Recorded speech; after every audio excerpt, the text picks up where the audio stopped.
সালাম আলাইকুম। আজকে আসলাম আমাদের এই দোপাখালী পাচাটিয়া বনে। এখান থেকে পরিবেশটা অনেক সুন্দর, আপনার পিছনে দেখতে পাচ্ছেন। আপনি সামনে থেকে দেখানোর চেষ্টা করব। আসলে এখানে আসার পর মানে মনটা মোটামুটি খারাপ ছিল, আসার পর অনেকটাই ভালো হয়ে গেছে। তো পরিবেশটা দেখে আর বিশেষ করে যে সাউন্ডগুলো আসতেছে খুবই ভালো লাগতেছে। ছোটোবেলার কথা মনে পড়তেছে, প্রচুর খেলাধুলা করতাম এই পিছনে আইসা।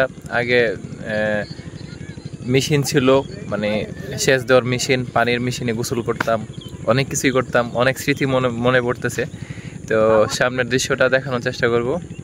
তো দেখাচ্ছি দাঁড়ান।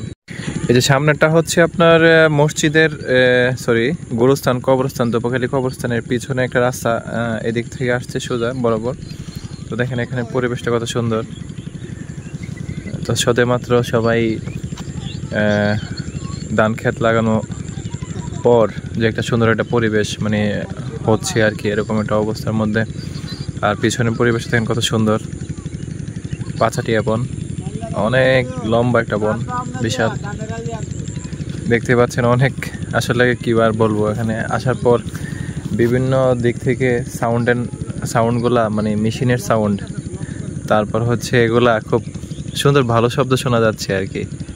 দেখেন পরিবেশটা কত সুন্দর, গ্রেট। হচ্ছে পাচাটিয়া বন। তো এখানে আসলাম অনেক দিন পর ঘুরতে, তো ভালো লাগতেছে সবাই। তো সবাই ভালো থাকবেন, সুস্থ থাকবেন। যারা মনটা একটু শান্তি করতে চান, মনে একটু মানে অশান্তি, তখন সবাই ঘোরাফেরা করবেন এরকম সুন্দর সুন্দর পরিবেশে। তো আশা করি মন টন ভালো হয়ে যাবে। তো সবাই ভালো থাকবেন। আসসালামু আলাইকুম।